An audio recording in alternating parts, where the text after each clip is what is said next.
Hola, ¿qué tal? ¿Cómo están? Bienvenidos a su canal Misterios. En esta ocasión vamos a hablar de un lugar muy especial en Guadalajara, Jalisco, el Panteón de Belén. Así es, este tema es muy extenso, ya que el Panteón de Belén cuenta con muchas criptas, muchas tumbas, que cada una tiene su historia. Parece como que todos se centraron en este lugar mágico, y todas son interesantísimas. Espero que les guste. ¡Vamos! El Panteón de Belén o Panteón de Santa Paula es un cementerio histórico ubicado en Guadalajara, Jalisco, México. El ingreso se encuentra en la calle Belén 684 en el centro histórico de Guadalajara. El cementerio es actualmente un museo con exposiciones temporales, recorridos guiados. Se inauguró en 1848 y se cerró formalmente para entierros en 1896. Un decreto el 29 de octubre de 1896 ordenó el cierre del Panteón de Belén por razones de salud. Fue cerrado efectivamente el 1 de noviembre del mismo año, aunque los derechos de los propietarios siguieron vigentes por varios años. La tumba de Nachito. Una de las tumbas más famosas es la del niñito llamado Ignacio Torres Altamirano. Todos lo conocen por Nachito. Falleció el 24 de mayo de 1882. Nachito, desde muy pequeño, tenía un serio problema con el miedo irracional causado por la falta de luz. Sus padres, todas las noches, le prendían un par de antorchas para que pudiera dormir tranquilo. Como ya era costumbre, los padres arroparon a Nachito mientras la habitación se iluminaba con la luz de las antorchas. Pero esa noche, el aire entró por la ventana de la habitación del niño y apagó la luz. Nachito despertó inmediatamente. Al darse cuenta que se encontraba en una inmensa oscuridad, comenzó a sentir muchísimo miedo. Su corazón latía tan rápido que sentía que se le iba a salir de su pecho. Nachito, ahogado en llanto y sumergido en ese terrible terror, sufrió un paro al corazón y así fue como el pequeñito, a tan temprana edad, entró en un sueño profundo. Su madre encontró el cuerpo de su bebé ya sin vida. Fue sepultado en el Panteón de Belén y las personas encargadas de cuidar el cementerio comenzaron a decir que desde la llegada de Nachito se escuchaban pasitos o se escuchaba jugar a un niño. Cuando iban a revisar la tumba de Nachito, el cuerpo del pequeño estaba fuera, a un lado de su tumba. Los veladores, por obvias razones, se asustaban muchísimo y siempre que escuchaban sus pequeños pasos, sabían que encontrarían el cuerpo de Nachito fuera de su tumba. Este evento no solo pasó una o dos veces, sino que fueron alrededor de 10 ocasiones. La gente comenzó a decir que la tierra no lo quería o que parecía el mal del diablo. Sin embargo, los padres sabían por qué su pequeño hacía eso y decidieron construir una tumba sobre su tumba para que permitiera entrar la luz a través de aberturas que dejaron a los costados. Y finalmente, esto permitió que el ánima de Nachito pudiera descansar e irse tranquilo y en paz, sabiendo que nunca más tendría que estar en un lugar oscuro. A mí en lo personal me causa mucha ternura la historia de Nachito. Es una historia que me conmueve muchísimo. El ver la tumba expuesta de esa forma, no puedo imaginar a un chiquito con ese miedo y estando en esa situación. La historia de Nachito ha enternecido a todo aquel que la escuche. Es por eso que no es extraño que al visitar su tumba se le encuentre lleno de juguetes. Así es, las personas le llevan dulces, chocolates y juguetes, como en recuerdo de la memoria de este niño tan querido. Los sepulteros cuentan que Nachito juega con los juguetes que le llevan a la tumba durante las noches. Por las mañanas, los encargados del cementerio recogen los juguetes que aparecen tirados alrededor de la tumba o sobre otros sepulcros donde están enterrados otros niños. Otras personas afirman haber visto a Nachito jugar con un globo en el panteón. No se recomienda llevarse los juguetes del pequeño porque se molesta. La tumba de Nachito es una de las tumbas más visitadas del panteón.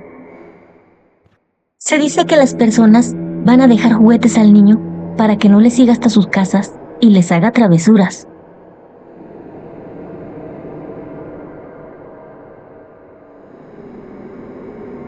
La tumba de los enamorados, al fin juntos. José María Castaños estaba tan enamorado de Andrea Retes que hasta ya platicaban de matrimonio. Siempre acostumbraban a caminar desde la Alameda, el Parque Morelos, hasta la Plaza de Armas. Al parecer todo iba perfecto, se veía que no había problema alguno en la relación, pero la realidad era otra. La distinción de clases de la familia de José, que era de muy buena posición económica, y la de Andrea, que era humilde. No conforme con eso, la madre de José se oponía a la relación, hacía lo imposible para separarlos, atreviéndose inclusive a sobornar a los padres de Andrea para que ellos la convencieran de que dejara a José. Tanta fue la cizaña que las dos familias no podían ni verse. La relación amorosa de la pareja iba en crisis. Eran muy pocas las oportunidades de verse. Un día se vieron en la Alameda, entre lágrimas y sollozos. Decidieron tomar la puerta falsa, sacando por conclusión que solo así podían estar juntos en el más allá, siendo que, en la tierra, nunca lo iban a lograr. Antes de que el sol se ocultara en el horizonte, encontraron dos cuerpos inertes tirados en el jardín de Aranzazú. Como la familia de José tenía propiedad en el Panteón de Belén, allí fueron sepultados.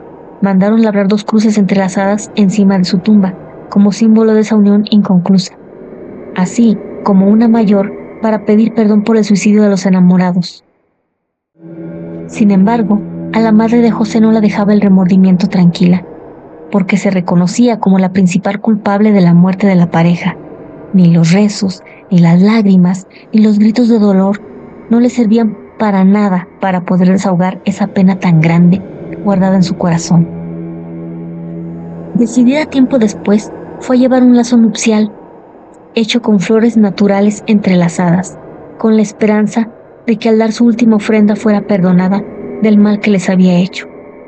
Muy temprano llegó al cementerio y colocó ese vistoso lazo entre las cruces que estaban sobre la tumba, momento en que los pájaros e insectos dejaron de hacer ruido, y en ese pequeño lapso sepulcral de silencio, las flores se convirtieron en piedra.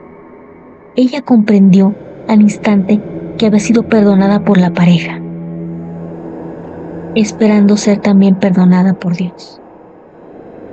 Hay que aclarar que en 1996 una rama cayó y tumbó las cruces. Los pedazos están amontonados a un lado de la tumba, pero aún se alcanzan a notar las flores petrificadas. La extraña aparición del monje.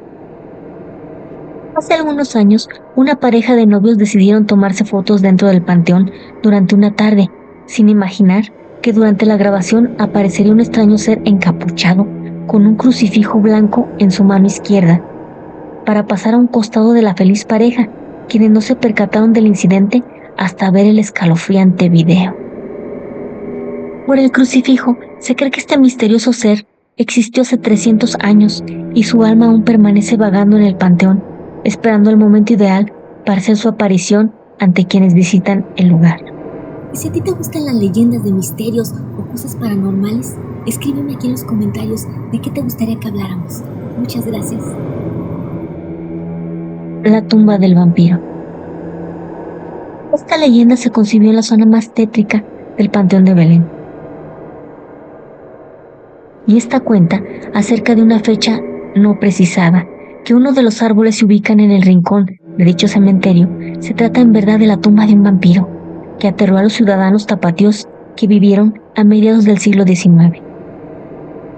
Esta historia comienza con el rumor de que un vampiro rondaba por las calles de la ciudad de Guadalajara, con el único fin de alimentarse de la sangre de los tapatíos. Este fuerte rumor comienza cuando encontraron pequeños animales sin una gota de sangre. Poco tiempo después encontraron niños muertos y sin sangre, y el pánico se hizo presente en las calles, al grado de que al oscurecer las calles se quedaban solas y la gente prefería rezar en sus casas. Las personas, hartas de estar cautivas del miedo, decidieron armar grupos de cacería para acabar con el vampiro que los acechaba. Después de varias noches, lograron dar con el vampiro y hasta que lo acorralaron, y a la usanza de las historias extranjeras, le clavaron una estaca de madera en el pecho, atravesando el corazón, causándole la muerte. Pero al parecer hicieron mal el ritual, porque los pobladores decidieron sepultar los restos del vampiro debajo de grandes y pesadas lápidas dentro del conocido Panteón de Belén. en lugar de cremarlo y esparcir sus cenizas a los cuatro vientos con el fin de que éstas nunca pudieran reunirse otra vez para causar terror. Después de varios meses, creció un árbol de aquella estaca y le fue clavada al pecho, quebrando las pesadas losas de piedra de ese árbol que todavía existe, y se dice que cuando el árbol muera, el vampiro regresará. Hay otros que afirman que el vampiro escapó desde hace varias décadas, justo cuando el árbol rompió una gran losa que lo cubría. Esta leyenda dice que el vampiro era un hombre alto, delgado, con pelo largo, negro y ojos rojos. Según la leyenda, se trataba de un misterioso hombre llamado Don Jorge, quien era un extranjero que vestía siempre de negro, era poco sociable, pero muy educado. Se sospechaba de él porque al poco tiempo de su llegada comenzaron a suceder todos estos extraños fenómenos alrededor de la hacienda que don Jorge había comprado. Los animales y el ganado aparecían muertos, desangrados, pero sin signos de violencia. Y como ya lo habíamos dicho, también aparecieron cuerpos de niños, de doncellas, que también comenzaron a aparecer a los alrededores de la hacienda. Los habitantes de Guadalajara empezaron a sospechar que don Jorge era el responsable de estos crímenes. Se dice que la noche que lo atraparon fue gracias a los gritos de una joven que atrajeron a los pobladores. Cuando llegaron a la escena, encontraron a don Jorge prensado del cuello de la joven. Los pobladores lo persiguieron y lo atraparon. Don Jorge fue llevado al Panteón de Belén. Ahí fue donde le clavaron la estaca de madera en el corazón. Mientras lo hacían, el hombre juró vengarse. Se dice que la estaca fue clavada 2 veces con una piedra para asegurarse que estuviera completamente muerto. Lo que no se dieron cuenta es que la estaca atravesó también la tierra y fue ahí donde crecieron las raíces y eso provocó que existiera este árbol. Una vez muerto, don Jorge fue enterrado ahí mismo. La estaca se convirtió en árbol, cuyas raíces abrazan la tumba del vampiro. Según la leyenda, cuando el árbol se seque o se caiga, el vampiro despertará de su sueño y se vengará de los descendientes de quienes lo persiguieron y lo mataron. Se dice también que este árbol, si se le llega a arrancar alguna rama, saldría sangre. O peor aún, si este árbol es cortado, él regresará. Actualmente, el árbol se encuentra en muy buenas condiciones y está protegido por un cancel. ¿Y qué les parece la historia del vampiro? Cuéntenme, es impactante, ¿no? Escalofriante también. Continuamos. La leyenda del pirata. Esta leyenda narra la historia de un hombre muy malo, un despiadado y temible pirata, que se dedicó la mayor parte de su vida a surcar el Océano Pacífico, muy en especialmente las costas de Nayarit, Colima y Jalisco, robando barcos, asesinando a la tripulación completa si era necesario, para adueñarse de grandes botines que comprendían oro, telas y joyas finas principalmente. El botín siempre era enterrado en un lugar que solamente él conocía. Luego de muchos años de navegar y cometer miles de crímenes, al ver que su fortuna ya era bastante, decidió retirarse y pasar los últimos años de su vida en la ciudad de Guadalajara. Ya entrado en años, un día enfermó y mandó llamar a su único hijo para confesarle sus fechorías y revelar el lugar donde por tantos años había escondido su vasto tesoro. Grande fue su decepción al ver que su hijo no compartía su mentalidad, pues era un muchacho bondadoso que amaba a su prójimo y era muy generoso. El enfado del pirata fue tanto que prefirió no revelar la ubicación del tesoro a su hijo y agregó que solamente el hombre que se atreviera a visitar su tumba a medianoche y rezar un rosario completo sería el afortunado en recibir toda su riqueza.